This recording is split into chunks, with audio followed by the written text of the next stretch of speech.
Cuando faltan 5 minutos para las 9 de la mañana, le damos la bienvenida y los buenos días al ministro de Defensa Nacional, Javier García. Vamos a hablar de varios temas. Bienvenido, ministro. Lorena, buen día. Bienvenido. Le propongo comenzar por el trabajo que se viene haciendo desde el Ministerio sobre las olas de frío, ¿no? Y las personas que están en situación de calle. Concretamente, ¿cómo se incrementa el trabajo en estos días de ola polar? Cada vez que hay un operativo frío polar, miramos recién a Verónica ahí, ya veíamos el fresquete que hay afuera, se dispara a solicitud del MIDES un operativo que implica que la mayor parte del país, las unidades militares, abren sus puertas para recibir a los uruguayos que están en situación más postergada, más frágil, a la intemperie. En 13 o 14 departamentos del país se abren las unidades. Ese mecanismo se dispara hoy de noche, a pesar de que ayer, ya anoche aquí cerquita en la Armada Nacional, en un refugio que tenemos allí, ya durmieron 30 compatriotas. Así que esta noche aquellos uruguayos que están en esa situación tienen en las unidades militares un lugar para recibir abrigo, cuidado, un plato de comida caliente, una ducha caliente y mañana un desayuno. No están siempre abiertas, funcionan cuando hay ola polar. Sí, tenemos dos planes que se solapan, ¿no? El plan invierno y el plan frío polar. El plan invierno largó allá por mayo y digamos que tiene un metabolismo basal, ¿no? Cuando se dispara el plan frío polar hay un incremento porque se abren nuevas instalaciones y hay todo un operativo que combina MIDES, Ministerio del Interior y Ministerio de Defensa. Un dato que yo creo que no es menor, que habla a las claras del impacto que tiene este operativo. Este año, y fíjense que estamos en el mes de julio, apenas primer mes de invierno, pero ya prácticamente duplicamos los alojamientos, el rescate de uruguayos en situación de calle que pasaron la noche en una unidad militar. El año pasado fueron aproximadamente poquito más de 2.000 y a la mañana de hoy llevamos 3.800. ¿Y esto tiene que ver con que hay más gente en situación de calle, con que aumentaron las capacidades? Sin duda ninguna. Hay esa circunstancia. Obviamente que el año pasado, julio del año pasado, apenas llevamos 3 meses de la pandemia, con un impacto muy moderado y con sus consecuencias desde el punto de vista económico también. Un año después tenemos un año y pico de pandemia con un golpe muy duro sobre lo que significó la economía. Es notorio que hay más gente en situación de calle, por eso el esfuerzo para rescatar a todo uruguayo que lo necesita es más fuerte. Cuando yo decía al pasar que esto era el alojamiento, y después hay otro importante, me parece, aporte que hacen nuestras fuerzas, porque yo lo subrayo siempre, esto es un trabajo que hacen nuestros soldados, nuestras fuerzas, ¿no? Los oficiales que están allí, de las tres fuerzas. El otro es el plan alimentario o el apoyo alimentario. Eso se disparó ya a principio de año, porque siempre hay organizaciones sociales en diferentes partes del país, trabajo de este tipo de voluntariado, que las fuerzas apoyan. Hoy llevamos ya 360.000 platos de comida elaborados. No es changa, ¿no? El año pasado superó el 1.000.000 de platos de comida y ya le digo, en este momento 360.000, a un entorno de 5.000 platos de comida por día elabora el Ejército. Y yo creo que es muy destacable porque los compatriotas que lo hacen desde la fuerza, nuestro personal, pertenece a los sectores más humildes de nuestra sociedad. Y cuando, esto es lo que sucede ahora con el frío polar, pero cuando viene la inundación, son los que se pega un chiflido y vamos. Y muchas veces sucede que primero rescatan a su familia y después van a rescatar a los otros uruguayos porque viven en situaciones muchas veces muy límites. Entonces yo quiero destacarlo y subrayarlo. Acá hay un gesto que no es solo porque las Fuerzas Armadas y el Ministerio de Defensa institucionalmente colaboran y coordinan con otros ministerios. Me parece que hay un gesto de solidaridad. Las cosas se hacen, pero se pueden hacer de diferentes formas. Se pueden hacer porque hay que hacerlas o se pueden hacer porque aparte creo que está bueno hacerlas y hacerlo bien. Ministro, este esfuerzo en el marco del plan invierno y del plan ola polar, ¿qué insumos económicos le lleva al Ministerio y esto tiene su correlato en la rendición de cuentas? Mire, es muy difícil mensurarlo. ¿Por qué? Porque primero, siempre el recurso más costoso es el recurso humano, el salarial, y eso está incluido dentro de el servicio que brindan nuestros soldados. Después hay un trabajo de colaboración en el sentido, por ejemplo, de lo que es los refugios. En los refugios está nuestro personal, trabaja también en el contacto directo, aparte de nuestro personal, generalmente alguna ONG que contrata el MIDES, y allí hay un trabajo muy lindo entre personal civil y militar. Y después está todo lo que significa la puesta a punto de los locales, que eso corre por cuenta de las fuerzas. Hay trabajo, por ejemplo, elaboración del pan, donde las fuerzas elaboran el pan, el ejército elabora el pan, y recibimos las materias primas y peleamos por algún tipo de compensación, que lo vamos logrando. No es fácil porque el Estado este tipo de cosas, de conexiones desde el punto de vista de pagos entre instituciones, lleva tiempo. Pero como somos peleadores lo conseguimos. Ministro, hace pocos días atrás hemos, en otras situaciones de olas de frío polar, hemos los uruguayos profundizado un poco sobre esa franja etaria, ese grupo de personas que están en situación de calle, que son muy diferentes entre sí. Por allí lo escuchaba al ministro de Desarrollo Social, bueno, hablar de una población difícil, muchas veces difícil de convencer de llegar a un refugio, muchas veces con determinado tipo de problemáticas que ya son de muchísimo tiempo, algunas de ellas psiquiátricas, otras que tienen que ver con niveles de adicción. Es una población que obviamente, frente a una inclemencia de tiempo como la que podemos tener, en su gran mayoría seguramente deben estar muy agradecidos por un plato de comida, un lugar donde poder descansar y todo, pero también debe haber un núcleo de población difícil. ¿Cómo es el trato allí con el personal de la fuerza? A quien uno de repente a priori podría decir no lo veo preparado como para manejar una situación relativamente complicada, de cierta rebeldía, o vaya a saber de cuántas otras cosas suceden, con una población que, reitero, en un gran porcentaje tiene otro tipo de problemas, ¿no? El soldado surge del pueblo. Y por lo tanto, su trato con el pueblo y con la gente que pasa más necesidad es un trato directo. Conocen, como le dije muchas veces, hay situaciones que son muy cercanas en los lugares, en los barrios donde viven. Y hay otro elemento que no es menor, que es la voluntad y la actitud que se pone.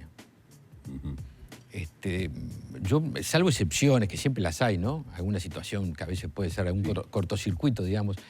En este año y poco que llevamos de experiencia, segundo invierno que llevamos de experiencia en este tema, no ha habido situaciones a destacar llamativas. Hay gente, puede haber gente, y lo hay, me lo relataban hace unos días atrás en unos refugios, que llegan y después se van. Mínimos, no quieren estar, no hay un hábito de reglas, porque cuando usted está en un refugio hay reglas que cumplir. A eso me refería. Se vive ¿no? en comunidad. Claro, obviamente. ¿No? Por unas horas, pero se vive en comunidad. Hay un procedimiento para higienizarse, un procedimiento para alimentarse, para tener un orden. Y eso hay que cumplirlo, porque si no, y supongo es un que tema además, de respeto para todos. Hay lugares que los tenemos que habilitamos mascotas. Y deben mantener ciertos protocolos sanitarios obviamente, también. Entonces obviamente. digo... hay gente que no se habitúa a eso. Le diría que lo mínimo.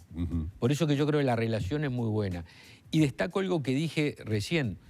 Se da un trabajo combinado entre personal militar y organizaciones de la sociedad civil. Yo no voy a decir ni el lugar ni la organización. Pero yo el año pasado tuve un episodio que la verdad, desde el punto de vista del encuentro del Uruguay, me resultó impactante, positivamente impactante.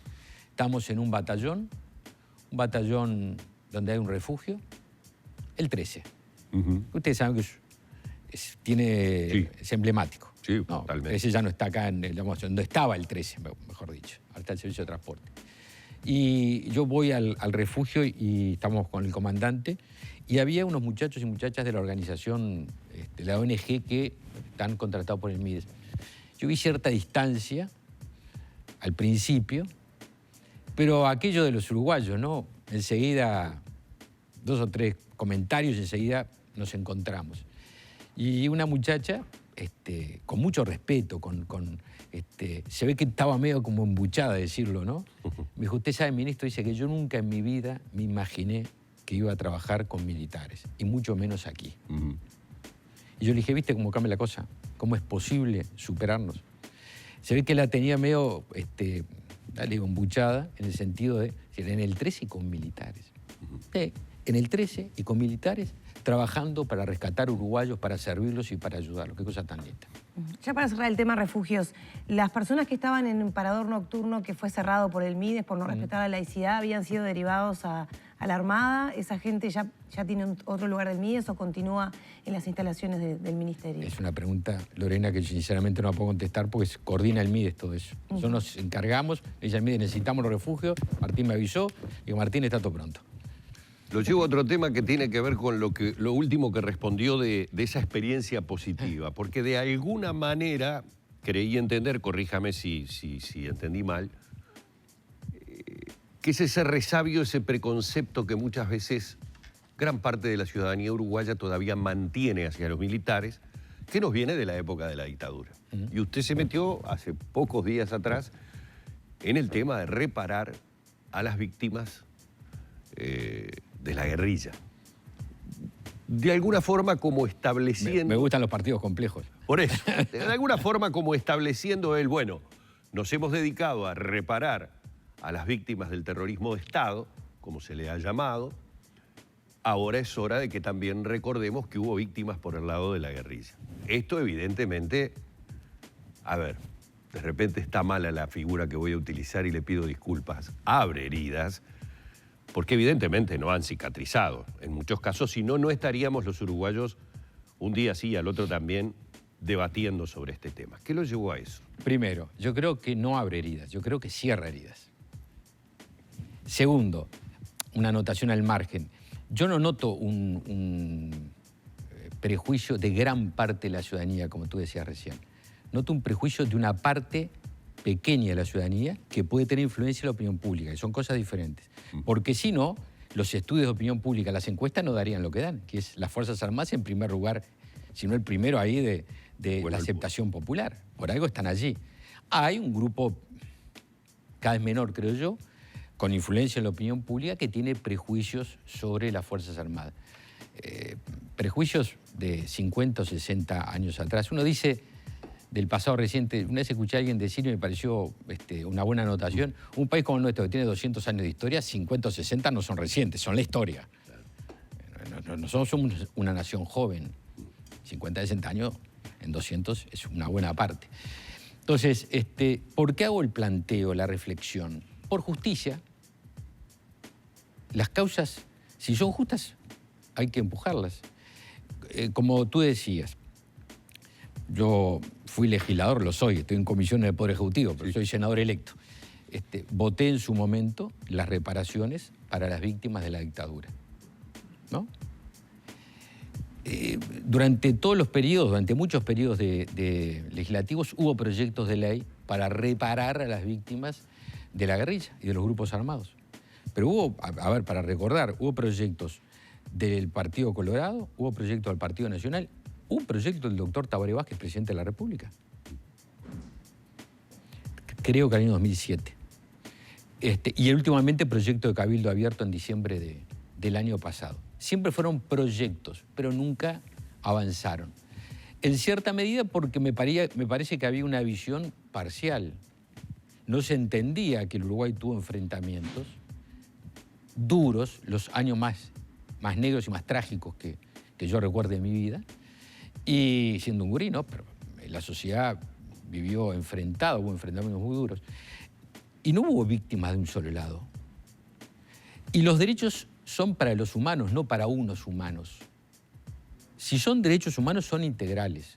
Y uno debe respetar y considerar de igual forma a quienes tuvieron enfrentamientos que dejaron ya no heridas, dejaron muertos. ¿A quiénes abarcaría entonces esa reparación? Bueno, entonces, ¿víctimas, familiares? Bueno, claro, hay gente muerta, ahí están sus familias, hay gente que sufrió mutilaciones, como se hizo también con las víctimas de la dictadura. Hay formas de ir enmarcando, diciendo, bueno, aquí, y precisando cuáles son. Se hablan de 60 familias, eso es lo que más o menos, entre familias de civiles, familias de militares, familias de policías. Entonces yo digo, a ver, si nosotros tenemos que mirar para adelante, queremos mirar para adelante. Es necesario hacerlo sobre tratar de cerrar las heridas. Y esta es una forma de colaborar en eso, de tomar un criterio de justicia. Me sorprende el número. Y trabajar para la unidad algo? y por la paz. Me sorprende el número y no me parece menor hacer un pequeño paréntesis.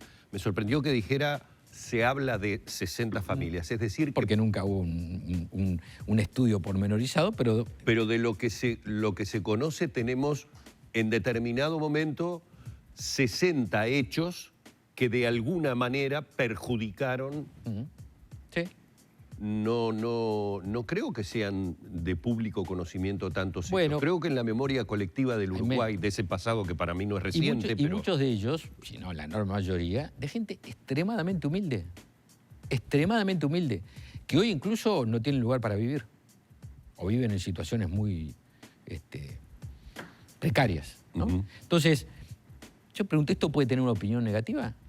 ¿Está mal que así como se hizo con una parte de los uruguayos que sufrieron en carne propia la violencia, se atienda a quienes también vivieron en carne propia la violencia de otro lado? Me parece que eso sana, que eso reconoce, que eso ayuda, que eso es derechos humanos, o una parte de los derechos humanos. Por eso yo hacía esa digresión, en el sentido de esto apela al encuentro. Nosotros tenemos que construir, estoy convencido, sobre la unidad y la paz. Y lo dije el día que asumí, la paz se construye sobre la paz de cada familia. No hay paz en una sociedad si hay familias sin paz. Y familias sin paz hay muchas.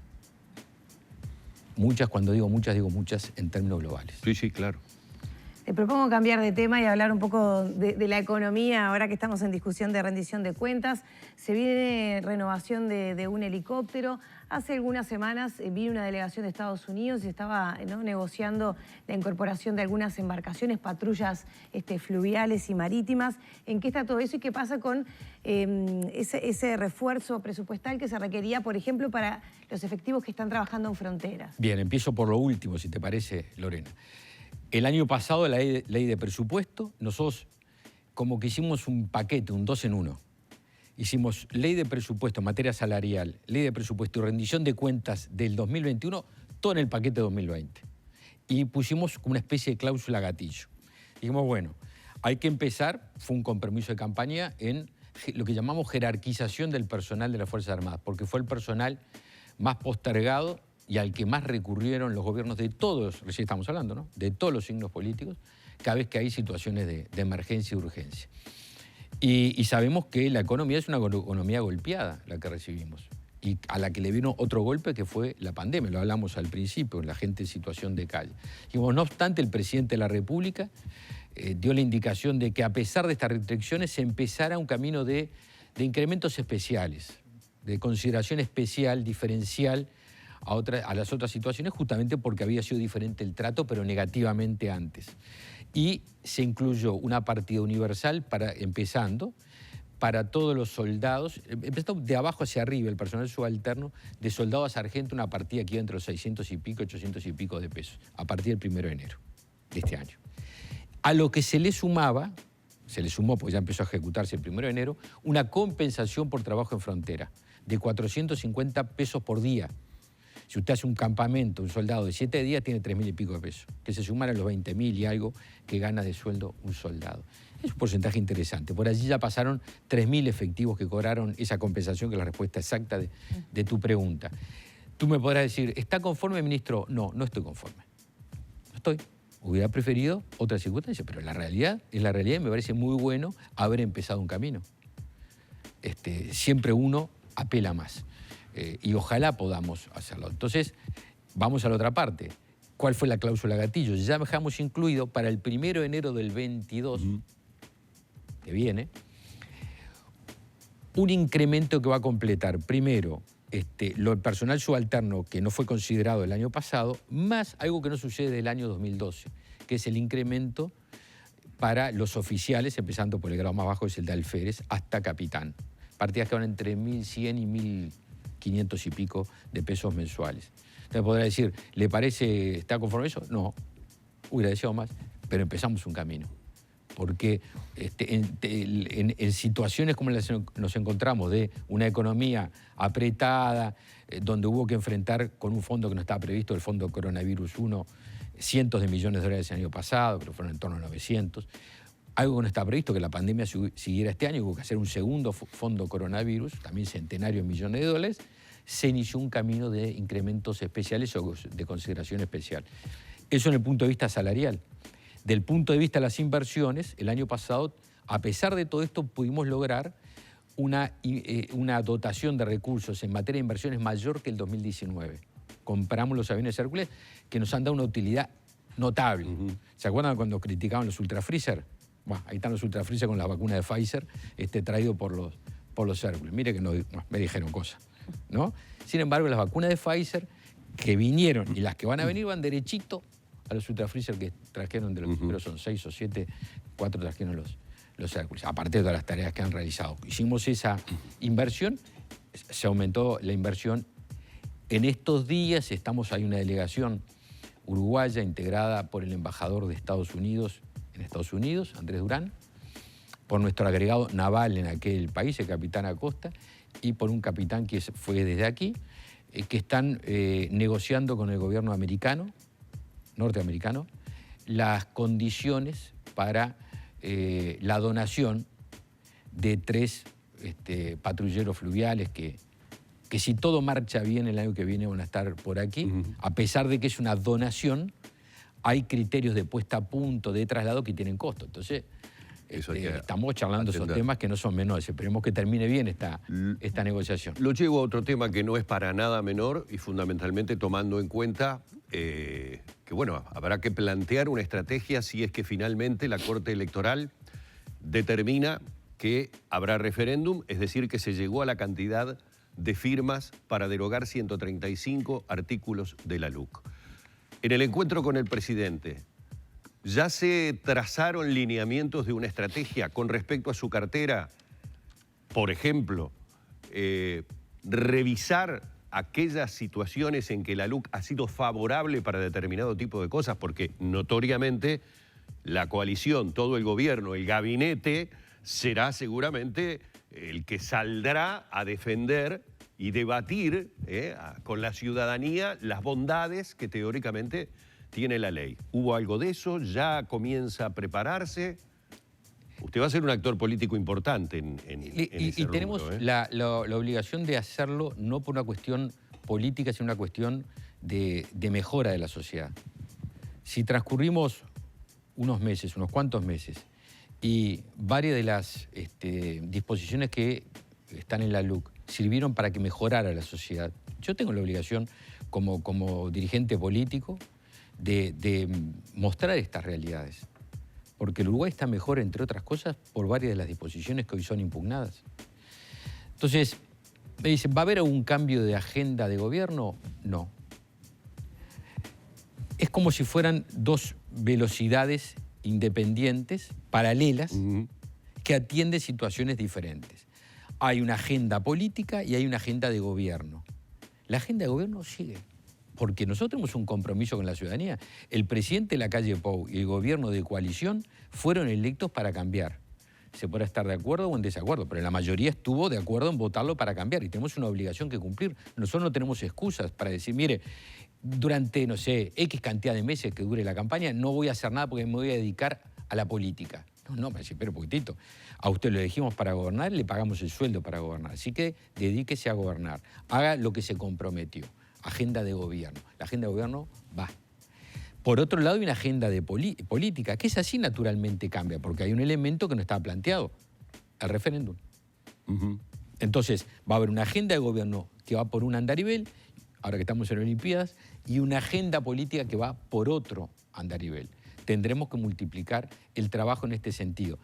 En definitiva, quienes estamos en el gobierno, estamos convencidos que tiene muchas bondades y hay una razón ética. Quien se compromete frente a la ciudadanía y pide votar una ley tiene la obligación ética de defenderla. No es me quedo en casa y que esto se encarguen senadores y legisladores. Yo tengo una obligación que es ética con la ciudadanía. Yo le dije a la gente, mire, esta ley es buena. Lo comprometimos en campaña electoral.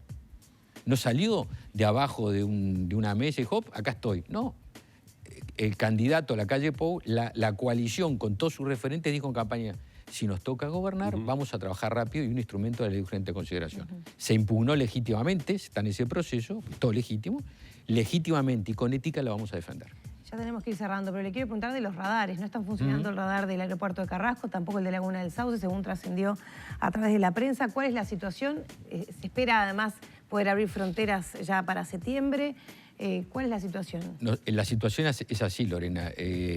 Primero, radares hay diferentes radares. Voy a hablar en términos genéricos, porque esto es un tema muy técnico que yo sencillamente me informan, me asesoran, pero no tengo la capacidad de explicarlo en detalle. Todo lo que se llama radares es un sistema complejo. Los radares que no funcionan fueron unos que fueron adquiridos en el 2014, 2015, por allí, que tuvieron sus averías y empezaron a fallar, no sé, 2017, 2018, por allí, no sé, periodo anterior. Nos encontramos con esta realidad y obviamente que hubo que hacer un plan B para poder mantener el control del espacio aéreo, que también es verdad, cambia mucho porque la verdad que los vuelos son bastante pocos. Entonces es bien diferente la situación normal a la que vivimos este último año, en cantidad de vuelos estoy diciendo, ¿no? Entonces es más fácil manejar esa situación. Ahí están los radares militares y se trabaja con ellos. Un muy buen desempeño de nuestros técnicos, controladores, personal civil, militar. Obviamente todos cuando estamos trabajando queremos tener los mejores medios, recursos. Vamos superando una situación que la tenemos que hacer en base a negociaciones que se están haciendo para hacer el mantenimiento de este radar. Son empresas internacionales, ¿no? Un técnico de Italia tiene que venir. Claro, porque la empresa es italiana. Entonces, pero en el medio ¿qué hay? Hay costos, entonces hay que negociar precios, ese tipo. Mientras tanto, se hace la cobertura del espacio aéreo con los radares militares que están con lo que se está ¿No es más trabajando. peligroso para la No, llegada porque y los salida de radares aviones? militares tienen más capacidades que los civiles. Bien. Son sistemas diferentes, pero vamos a entendernos, como dijeron, una computadora, una marca con una computadora de otro, los sistemas son para Se gente incrementa el tránsito aéreo de cara a septiembre. Bueno, estamos trabajando, Lorena, justamente para poder tener la capacidad, me decía el comandante de la Fuerza Aérea, que algunos trabajos que se hacen remotamente, la empresa la está haciendo en forma remota. Es decir, de todo ese compendio de trabajo que hay que hacer. Pero estamos en plena negociación, como yo dije el otro día en la rendición de cuentas, obviamente partimos de la base que todos estamos con la mejor voluntad de solucionar todos los problemas. Nos encontramos con muchos problemas, todo de golpe, cuando asumimos algunos que tenían unos años atrás. Remarlos todos en pandemia es lo que tenemos que hacer, pero créanme que no es fácil todos, tener toda la naranja en el aire y que no se caiga ninguna, ¿no? Muchas gracias, ministro. A ustedes. Muy amable. Cerramos por aquí entonces el diálogo con el ministro de Defensa Nacional, Javier García.